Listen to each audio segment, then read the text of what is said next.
Praise the lord. హల్లెలూయా. దేవుని నామానికి స్తోత్రం కలుగును గాక. ఈ దినమున ప్రభువైన యేసుక్రీస్తు వారు మన బ్రతుకులో చేసిన గొప్ప కార్యాలు, అయితే నా బ్రతుకులో చేసిన గొప్ప కార్యాలు కొరింథీయులకు రాసిన పత్రికలో 12వ అధ్యాయము 7వ వచనంలోనే ఉంటుంది. నా కృప నీకు చాలు. అపోస్తలుడైన పౌలు గారితో, నా కృప నీకు చాలు, బలహీనతల యందు నా శక్తి నీకు పరిపూర్ణమగును. కారణం ఏంటో తెలుసా? పౌలు గారు నాకులాగే చాలా కష్టాలు అనుభవించాడు. ఆయనతో పోల్చుకోవడానికి మనం సరిపోము, కానీ చాలా శ్రమ జీవితాన్ని అనుభవించాడు. ఎన్నో నష్టాలు, భయంకరమైనటువంటి మార్గాలు గుండా వెళ్ళాడు, శత్రుత్వాలు గుండా వెళ్ళాడు. నేను కూడా నా స్వజనులైన వారు, నా రక్త సంబంధులైన వారు అందరూ కూడా నన్ను శ్రమలకు గురి చేసినప్పుడు ఏకాకినై ఘోరమైనటువంటి శ్రమ గుండా నేను వెళ్ళినప్పుడు, చాలా శ్రమ, చాలా బాధాకరమైనటువంటి పరిస్థితి ఎదురైనప్పుడు ప్రభువు చెప్పిన మాట కరెక్ట్గా నా బ్రతుకులో నెరవేరింది. ఎలాగది? నా కృప నీకు చాలు. ప్రభు చెప్పిన మార్గం ప్రకారంగా, ఆయన చూపిన మార్గం ప్రకారంగా నేను వెళ్ళాను. ఏనాటికి తరగనంత కృపను దేవుడు నాకు ఇచ్చాడు. తరగని కృప. ఈ కృప యొక్క విలువ ఎంత గొప్పదో తెలుసండి, వర్ణించలేము. కృప చాలా గొప్పది. ఆయన చేతి నీడన, ఆయన కృపలో నన్ను కాపాడి ఎన్నడూ తరగనంత ప్రేమ, అన్నడూ తరగనంత కృప, మర్యాద, గౌరవము, ఉన్నతమైన స్థాయికి, ఆత్మీయ శిఖరమునకు నన్ను ఎక్కించాడు. ఆనాడు మోషే సీనాయి పర్వతం ఎక్కి 40 దినములు ప్రార్థనలో పాల్గొని 40 దినముల శ్రమ జీవితం వలన మోషే ధర్మశాస్త్రాన్ని తీసుకుని వచ్చాడు. నన్ను ఆత్మీయ శిఖరానికి ఎక్కించాడు ప్రభువు. ఆయన విడిచిపెట్టలేదు. నిన్ను కాపాడువాడు కునుకడు, నిద్రపోడు. ఇశ్రాయేలును కాపాడువాడు కునుకడు, నిద్రపోడు. వాగ్దానం నా బ్రతుకులో నెరవేరింది. సర్వము కోల్పోయి ఒంటరినై శ్రమల గుండా, బాధల గుండా, ఇబ్బందుల గుండా, ఎవరి ఆదరణ లేకుండా ఒంటరిగానే పోరాటం చేశాను. ఒంటరి పరిచర్య, సేవ జీవితంలో ఒంటరి పరిచర్య, ఇప్పుడు కూడా ఒంటరి పరిచర్య. ప్రభువు యొక్క కృప నాకు తోడై ఉన్నది. తరగని కృప, విస్తారమైన కృప, అగాఫే ప్రేమలో ఆయన నన్ను నడిపిస్తున్నాడు. ఈనాడు ఉన్నతమైన స్థాయికి తీసుకుని వచ్చాడు నా ప్రభు. నా శ్రమలకు తగిన ప్రతిఫలమనిచ్చాడు.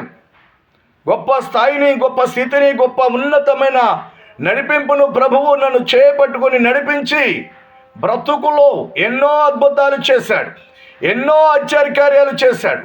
ఆయన నమ్మదగిన దేవుడు, విడిచిపెట్టే దేవుడు కాదు. ప్రేమించేవారు, ఆదరించేవారు, నాన్న వాళ్ళు, రక్త సంబంధులైనా స్నేహితులైనా ఎప్పుడు ఎలా వదిలేస్తారో ఎవ్వరికీ తెలియదు. ఆయన మాత్రం నిన్ను విడవడు, విడబాయడు. నిబ్బరము కలిగి ధైర్యముగా ఉండమంటున్నాడు. వాక్యము సత్యమైనది. వాక్యము ఖచ్చితంగా నెరవేర్పులోకి వచ్చింది. వాక్యము నా బ్రతుకులో నెరవేరింది. వాగ్దానములన్నీ నా బ్రతుకులో నెరవేరాయి. ఆయనే నాకు అండగా నిలిచాడు. ఆయనే నెరగని స్థలాలకి నన్ను నడిపించాడు. ఊహించని కార్యాలు నా బ్రతుకులో చేశాడు ప్రభు. పరిశుద్ధాత్మ దేవుడు నన్ను నడిపించాడు. అరణ్యముల గుండా, కొండల గుండా, లోయల గుండా, చీకటిలోను, ఎండవేళ, భీకరమైన ప్రాంతాలు, భయంకర మనుషుల మధ్యకి, ఎక్కడైతే స్వార్థ సరిగా లేదో, ఎక్కడైతే దేవుని వాక్యం సరిగా విత్తబడలేదో, అనేకుల మధ్యకి నన్ను నడిపించాడు. అనేకులతో పరిచయం చేసి వాళ్లకు నా గురించి హెచ్చరించి విస్తారమైనటువంటి ప్రేమను కల్పించాడు నా ప్రభు. ఆయన ప్రేమ ఎంత గొప్పదో తెలుసండి, చాలా గొప్పది. ఈ లోకంలో ఎవరి ప్రేమకు కూడా మనము నమ్మకాలు చెప్పలేం. ప్రభు యొక్క ప్రేమ శాశ్వతమైనది. ఆయన శాశ్వతమైన ప్రేమతో మనల్ని ప్రేమిస్తున్నాడు. విడువని ప్రేమ, ఎడబాయని ప్రేమ, అగాఫే ప్రేమ గలవాడు. ఆయన నమ్ముకున్న వాడికి ఎప్పుడు కూడా అన్యాయం జరగదు. ఆయన నమ్ముకున్న వారు ఎంతగానో ఆదరింపబడతారు. అలా ఏ మాత్రము కూడా ఆయన మోసము చేసేవాడు. చెయ్యడు. నమ్మిన వారిని దగా చేసే దేవుడు కాదు. ఆయన మీద ఆధారపడితే ఉన్నతమైన స్థాయికి తీసుకుని వెళ్తాడు. గొప్ప స్థాయిని మనకిస్తాడు, గొప్ప విలువను మనకిస్తాడు. ఏమాత్రము యోగ్యత లేని మన బ్రతుకులకు యోగ్యత, విలువను, గౌరవను అనుగ్రహించిన దేవుడు గొప్పవాడు. విలువలేని మన బ్రతుకులకు విలువను తీసుకుని వచ్చాడు. అలాగే ఎన్నో గొప్ప కార్యాలు మన పట్ల జరిగించాడు. తలాంతులు, వరాలు ఎక్కడికి వెళ్ళినా ప్రభు యొక్క కృప నిండుగా ఉంటుంది. బలమైన ఆయుధముగా దేవుడు వాడుకుంటున్నాడు. ఆ ప్రభుకే కృతజ్ఞత స్తుతులు చెల్లునుగాక. ఆమేన్. ప్రభు రాకడ అతి సమీపం అయిపోయింది. ప్రియ దైవజనమా, వాక్యం నెరవేరుతుంది. వాక్యమే ప్రపంచంలో విలువైనది.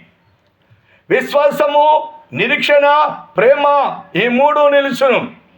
అన్నిటికంటే విలువైనది ప్రేమ. ఆ ప్రేమే నా ప్రభు అయిన యేసుక్రీస్తు వారు. ఆయన ప్రేమ రుచి చూసి మనం తెలుసుకోవాలి.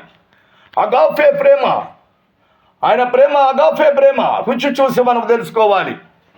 గొప్ప దేవుడు ప్రభు త్వరగా వస్తున్నాడు. ఆలస్యం లేదిక. మనమందరము కూడా నిరీక్షణ కలిగి రాకడ కొరకు ఎదురు చూసేవారమై ఉండాలి. దేవుని యందు భయభక్తులు కలిగి ఉండాలి. విశ్వాస జీవితంలో ముందుకు వెళ్ళాలి. నిరీక్షణ కలిగి మనం ఉండాలి. విశ్వాసమును కర్తయుద్ధను కొనసాగించేవాడైన ప్రభువైన యేసుక్రీస్తు ప్రభువారు వచ్చేస్తున్నాడు. కాబట్టి ఆయన బూరధ్వని శబ్దం వినబడగానే మనము కొనుక్కోబడతాం. లోకంతో మనకి పని లేదు. పరలోక రాజ్యం మన కొరకు ప్రభు సిద్ధపరిచి ఉంచాడు. నీతి కలిగి, యథార్థత కలిగి, ప్రేమ కలిగి, విశ్వాసము కలిగి, సత్యము కలిగి, యథార్థమైన జీవితం జీవించే వారిని ఆయన ప్రేమిస్తూ ఉన్నాడు. ఆయన కృప మనతో వస్తుంది. ఎక్కడికి వెళ్ళినా ఆయన కృప మనకు తోడై ఉంటుంది. ప్రభువు మన కొరకు ప్రాణం పెట్టిన దేవుడు, రక్తము కార్చిన దేవుడు, ఆయన సంపూర్ణ ప్రేమను మనకు అందిస్తున్నాడు. చూసారండి, ప్రభువు మన బ్రతుకులో చేసిన గొప్ప కార్యాలు ఎన్నెన్ని గొప్ప కార్యాలో తెలుసా? అనేకమైన గొప్ప కార్యాలు చేశాడు. దేవునికే మహిమ కలుగును గాక. ఆమేన్.